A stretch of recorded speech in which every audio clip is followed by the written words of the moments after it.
ಇವರೆಂತಹ ದರೋಡೆಕೋರರೆಂದು ದಾಖಲೆ ಸಮೇತ ಬಹಿರಂಗ ಮಾಡುವೆ. ಆರ್ಎಸ್ಎಸ್ ವಿರುದ್ಧ ಮತ್ತೆ ಸಚಿವ ಪ್ರಿಯಾಂಕ್ ಖರ್ಗೆ ಕಿಡಿಕಾರಿದ್ದಾರೆ. ಚಿತ್ತಾಪುರದಲ್ಲಿ ನಡೆದ ಪಥ ಸಂಚಲನ ಅಂತ್ಯವಲ್ಲ, ಇದು ಆರಂಭ. ಪ್ರಿಯಾಂಕ್ ಖರ್ಗೆ ಮತ್ತೆ ಆರ್ಎಸ್ಎಸ್ ವಿರುದ್ಧ ಆಕ್ರೋಶವನ್ನು ವ್ಯಕ್ತಪಡಿಸಿದ್ದಾರೆ. ಇದು ಅಂತ್ಯ ಅಲ್ಲ, ಇದು ಪ್ರಾರಂಭ ಆಗಿದೆ. ಚಿತ್ತಾಪುರದಲ್ಲಿ ನಡೆದ ಪಥ ಸಂಚಲನ ಅಂತ್ಯ ಅಲ್ಲ, ಆರಂಭ. ಇನ್ನು ಪಿಕ್ಚರ್ ಅಭಿ ಬಾಕಿ ಹೈ ಅನ್ನೋ ತರ ದೇವಾಲಯಗಳ ಹುಂಡಿ ಹಣವನ್ನ ಸರ್ಕಾರ ಲೆಕ್ಕ ಹಾಕುತ್ತದೆ. ಅಂಥದ್ರಲ್ಲಿ ಆರ್ಎಸ್ಎಸ್ ಹಣದ ಲೆಕ್ಕ ಕೇಳಬಾರ್ದಾ? ಆರ್ಎಸ್ಎಸ್ ತೆರಿಗೆ ವಂಚನೆಯ ಬಗ್ಗೆ ದಾಖಲೆ ಸಮೇತ ಬಹಿರಂಗಪಡಿಸುವೆ. ಕಲ್ಯಾಣ ಕರ್ನಾಟಕ ಪ್ರದೇಶ ಅಭಿವೃದ್ಧಿ ಮಂಡಳಿಯಿಂದ KKRDP ಆರ್ಎಸ್ಎಸ್ಗೆ ಹೋಗಿರುವ ಹಣದ ಬಗ್ಗೆ ದಾಖಲೆ ಬಿಡುಗಡೆ ಮಾಡ್ತೀನಿ. ಎಷ್ಟು ಲೂಟಿ ಮಾಡಿದ್ದಾರೆನ್ನುವುದು ಗೊತ್ತಾಗುತ್ತದೆ. ಆರ್ಎಸ್ಎಸ್ನವರಿಗೆ ಹೇಳೋದು ಪ್ರಿಯಾಂಕ್ ಖರ್ಗೆ. ಆರ್ಎಸ್ಎಸ್ ಕತೆ ಇನ್ನೂ ಬಹಳ ಇದೆ, ಮುಂದೆ ಹೇಳ್ತೀನಿ. ಇನ್ನು ನಮ್ಮ ಆರ್ಎಸ್ಎಸ್ ನಡುವಿನ ವಾರ್ ಮುಗ್ದಿಲ್ಲ, ಆರಂಭ. ಚಿತ್ತಾಪುರಕ್ಕೆ 3 ಲಕ್ಷ ಜನ ಬರ್ತಾರೆ ಅಂತ ಹೇಳ್ತಾ ಇದ್ರಲ್ಲ, ಬೀಗ್ತಾ ಇದ್ರಲ್ಲ, ಎಲ್ಲಿ ಜನ ತೋರಿಸಿ? ಆರ್ ಅಶೋಕ್, ವಿಜೇಂದ್ರ ಚಿತ್ತಾಪುರಕ್ಕೆ ಬರ್ತೀವಿ ಅಂತ ಬಾಯ್ ಬಡ್ಕತ್ತಾ ಇದ್ರಲ್ಲ, ಎಲ್ಲಿ ಬಂದಿದ್ದಾರೆ? ಪ್ರಿಯಾಂಕ್ ಖರ್ಗೆ ಆಕ್ರೋಶಿತರಾಗಿ ಪ್ರಶ್ನೆ ಮಾಡಿದ್ದಾರೆ. ಇವರೆಲ್ಲ ಯಾವ ತರಹದ ದರೋಡೆಕಾರರು ಅಂತ ಹೇಳಿ ನಾವು ದಾಖಲೆ ಸಮೇತ ನಿಮಗೆ ತೋರಿಸ್ತೀವಿ. ಇದು ಪ್ರಾರಂಭ ಅಷ್ಟೇ, ಅಂತ್ಯ ಅಲ್ಲ. ಹಿಂದಿನ BJP ಸರ್ಕಾರದಲ್ಲಿ ಅಭಿವೃದ್ಧಿಗೆ ಮೀಸಲಿಟ್ಟ KKRDB ಮಂಡಳಿಯ ಹಣವನ್ನು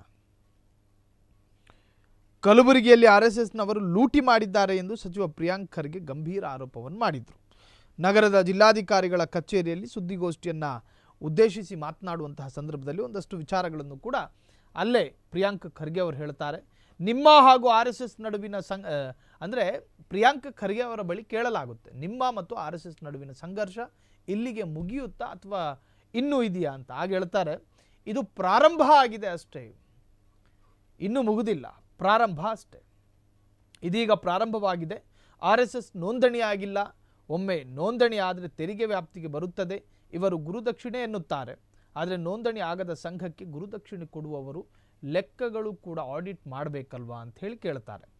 ಇನ್ನು RSS ವಿರುದ್ಧ ತನ್ನ ಸ್ಟೇಟ್ಮೆಂಟ್ನ ಉದ್ದಕ್ಕೂ ಕೂಡ ಆಕ್ರೋಶವನ್ನು ವ್ಯಕ್ತಪಡಿಸ್ತಾರೆ ಪ್ರಿಯಾಂಕ್ ಖರ್ಗೆ. ಇವತ್ತು ಪಥಸಂಚಲನ ವಿಚಾರಕ್ಕೆ ಸಂಬಂಧಪಟ್ಟ ಹಾಗೆ ಒಂದಷ್ಟು ಪ್ರಶ್ನೆಗಳನ್ನು ಕೇಳಲಾಯಿತು. ಇವರು ಯಾವ ತರಹದ ದರೋಡೆಕೋರರು ಅಂತ ಹೇಳಿ ದಾಖಲೆ ಸಮೇತ ನಾವು ಬಹಿರಂಗಪಡಿಸ್ತೀವಿ. RSS ವಿರುದ್ಧ ಸಚಿವ ಪ್ರಿಯಾಂಕ್ ಖರ್ಗೆ ಆರೋಪ. ಚಿತ್ತಾಪುರದಲ್ಲಿ ನಡೆದಂತಹ ಪಥಸಂಚಲನ ಅಂತ್ಯವಲ್ಲ, ಆರಂಭ. ದೇವಾಲಯಗಳ ಹುಂಡಿ ಹಣವನ್ನು ಸರ್ಕಾರ ಲೆಕ್ಕ ಹಾಕುತ್ತದೆ. ಅಂಥದ್ರಲ್ಲಿ RSS ಹಣದ ಲೆಕ್ಕ ಕೇಳಬಾರ್ದಾ? RSS ತೆರಿಗೆ ವಂಚನೆಯ ಬಗ್ಗೆ ದಾಖಲೆ ಸಮೇತ ಬಹಿರಂಗಪಡಿಸ್ತೀವಿ. ಕಲ್ಯಾಣ ಕರ್ನಾಟಕ ಪ್ರದೇಶ ಅಭಿವೃದ್ಧಿ ಮಂಡಳಿಯಿಂದ RSSಗೆ ಹೋಗಿರುವ ಹಣದ ಬಗ್ಗೆ ದಾಖಲೆ ಬಿಡುಗಡೆ ಮಾಡ್ತೀವಿ. ಎಷ್ಟು ಲೂಟಿ ಮಾಡಿದ್ದಾರೆನ್ನುವುದು ಗೊತ್ತಾಗುತ್ತದೆ. RSS ಕಥೆ ಇನ್ನೂ ಬಹಳ ಇದೆ, ಮುಂದೆ ಹೇಳ್ತೀವಿ. ಚಿತ್ತಾಪುರಕ್ಕೆ 3 ಲಕ್ಷ ಜನ ಬರ್ತಾರೆ ಅಂತ ಹೇಳ್ಕತ್ತಾ ಇದ್ರು, ಆದರೆ ಬಂದಿದ್ದು 300 ಜನ ಮಾತ್ರ. ಆರ್ ಅಶೋಕ್, ವಿಜೇಂದ್ರ ಚಿತ್ತಾಪುರಕ್ಕೆ ಬರ್ತೀವಿ ಅಂದ್ರು, ಬಂದ್ರ ಅಂಥೇಳಿ ಪ್ರಿಯಾಂಕ್ ಖರ್ಗೆ ಪ್ರಶ್ನೆ ಮಾಡಿದ್ದಾರೆ. ಕ್ಷಣ ಕ್ಷಣದ ಸುದ್ದಿಗಳಿಗಾಗಿ ಫ್ರೀಡಂ ಟಿವಿ ಸಬ್ಸ್ಕ್ರೈಬ್ ಮಾಡಿ, ಲೈಕ್ ಮಾಡಿ ಹಾಗೂ ಫಾಲೋ ಮಾಡಿ. ಹೊಸ ಸುದ್ದಿಗಳ ನೋಟಿಫಿಕೇಶನ್ಗಾಗಿ ಬೆಲ್ ಐಕಾನ್ ಮೇಲೆ ಕ್ಲಿಕ್ ಮಾಡಿ.